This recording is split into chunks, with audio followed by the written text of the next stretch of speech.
Magandang araw mga bata, muling nagbabalik ang inyong lingkod para sa asignaturang matematika sa ikatlong baitang. Handa na ba kayo mga bata? Kung ganon, ihanda na ang inyong lapis, papel, kwaderno at module sa matematika.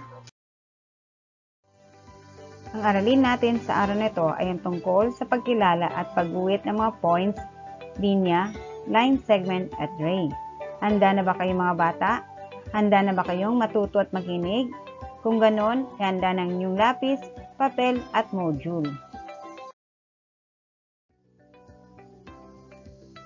Sa nakaraang taon ay natutunan mo na ang paglikha ng iba't ibang mga hugis gamit ang square grids at cutouts.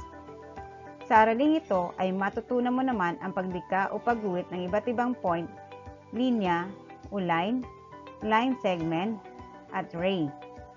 Malalaman mo rin ang pagkakaiba ng line segment at ray. Ang point o ang tuldok ay maaaring pagalanan ng letra. Ito ay kumakatawan sa tuldok o dot. Basta tatandaan lamang mga bata na kahit anumang bagay na ating isulat o iguguhit ay palagi itong nagsisimula sa isang tuldok. Ito naman ang linya. Ang line o linya ay binubuo ng dalawa o mahigit pang mga points o tuldok. Ito ay may dalawang arrowhead sa magkabilang dulo. Maaari rin itong lumawig ng walang katapusan.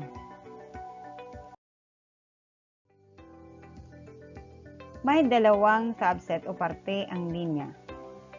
Ito ang line segment.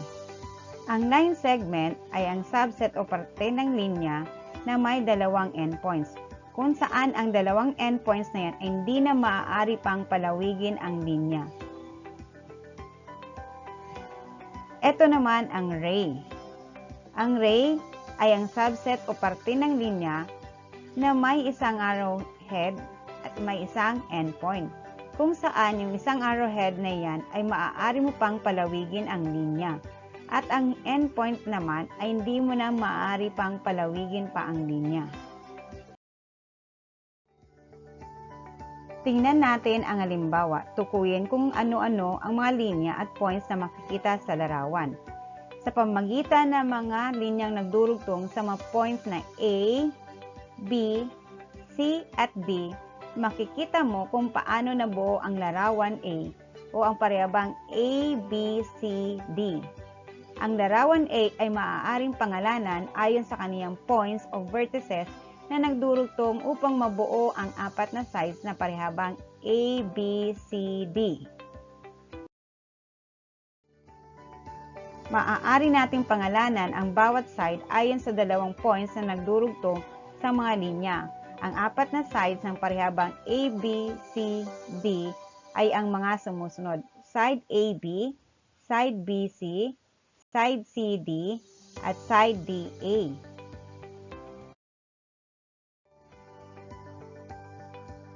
Ito ang isa pang larawan. Makikita sa larawan A ang 5 tuldok o 5 points. Ito ay ang point A, point B, point D, point C, at point E. Sa pamamagitan ng point A at saka point B, makakalika ka ng linya na AB o kaya BA. Ganun din, ang point A at saka point B ay makakalika ka ng linya na AD o di kaya line DA. Ganun pa man, ang point B at saka point C ay makakalika ka rin ng linya na linyang BC o di kaya linyang CB. At ganun din, ang point B at point E ay makakalika ka ng linya na linyang BE o di kaya linyang EB. Sa pamamagitan ng pangatlong halimbawa, ito ang line E at saka line F, kung saan makakalika tayo ng iba't ibang subset of line. Makakalika tayo dyan ng line segment at saka ng ray. Ang line segment ay maaaring line segment AO, line segment OM, line segment OC o di kaya line segment OL. Ito ang halimbawa ng line segment. At doon naman sa larawan na yan ay makakalika tayo o makikita natin ang halimbawa ng ray. Ito ang ray OA, ray OM, ray OC, ray OL, at maaari rin natin itong isulat sa paraang ray OA, ray OM, ray OC, ray OL. Sa tuwing isusulat natin ang ray, hindi maaaring magkapalit ang endpoints at saka ng arrow head.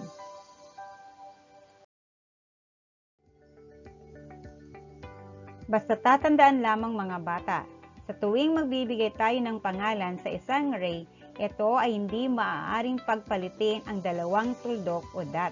Laging tatandaan na laging mauuna ang point na nasa endpoint kaysa sa point na nasa arrowhead. Samantalang, sa pagpangalan ng linya at pagpangalan ng line segment ay maaari mong pagpalitin ang dalawang tuldok. Ngayon, tingnan ko nga mga bata kung kayo ay may naunawaan sa araling tinalakay natin. Kumuha ng papel at lapis. Isulat ang inyong sagot sa inyong sagutang papel. Piliin ang titik ng tamang sagot at ito ay iyong isulat sa inyong sagutang papel. Unang bilang. Ang tuldok o dot ay kumakatawan sa blank. A. Line, B. Ray, C. Point, D. Line segment. Ano ang tamang sagot?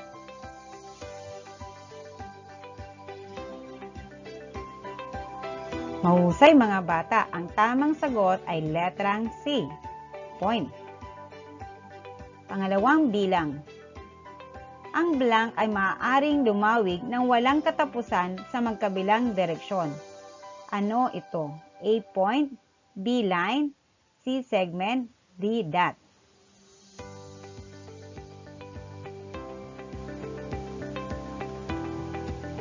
Mahusay mga bata, ang tamang sagot ay letrang B. Ito ay ang linya.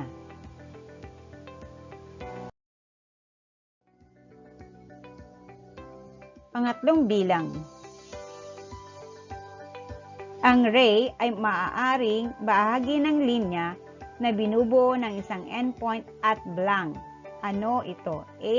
Arrowhead, B. Endpoint, C. Line, D. Dot.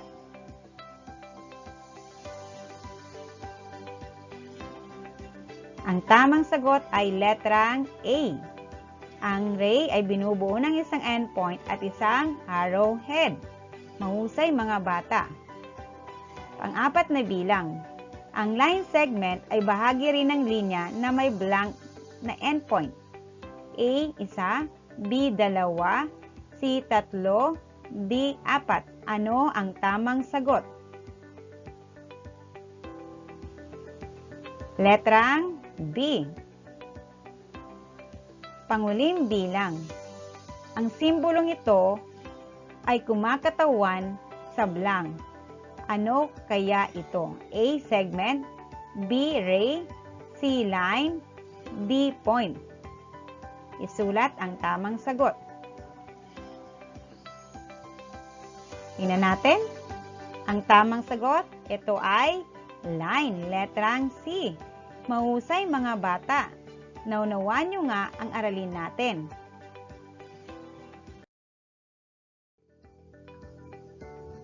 Ipagpatuloy na natin. Ito ang mga gawain na nasa inyong module.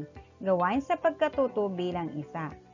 Tingnan ang figure na nasa ibaba at tukuyin ang ray, ang point at ang line at ang line segment na makikita mo sa figure.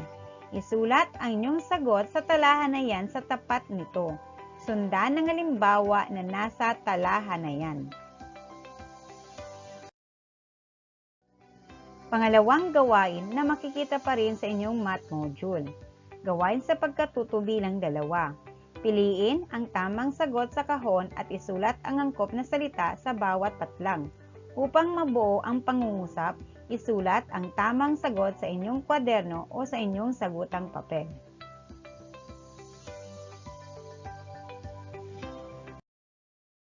Magaling mga bata, ating ipagpatuloy. Gawain sa pagkatuto bilang 3 na makikita pa rin sa inyong math module. Tingnan mo mabuti ang figure na nasa ibaba at sagutin ang mga tanong sa bawat bilang. Isulat ito sa inyong sagutang papel o sa inyong kwaderno. Ito ang pang-4 at panghuling gawain para sa aralin na ito. Gawain sa pagkatuto bilang 4. Gumuhit ng 10 line segments sa pamamagitan ng pagdurugtong ng 2 points upang makabuo ng isang star. Lagyan ng pangalan ang bawat line segment na ginuhit mo. Gawin ito sa inyong sagutang papel o sa inyong kwaderno.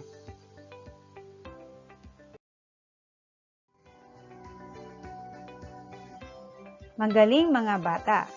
Ngayon may natutunan naman kayo ang tungkol sa paglikha o pagguhit ng iba't ibang point, line o linya, line segment at ray.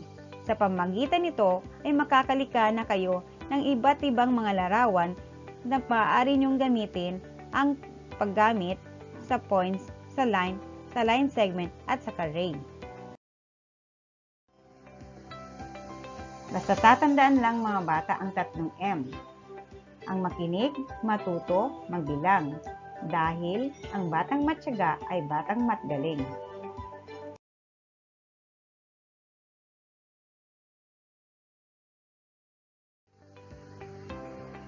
Ngayon, may natutunan naman kayo ng isang aralin sa araw nito.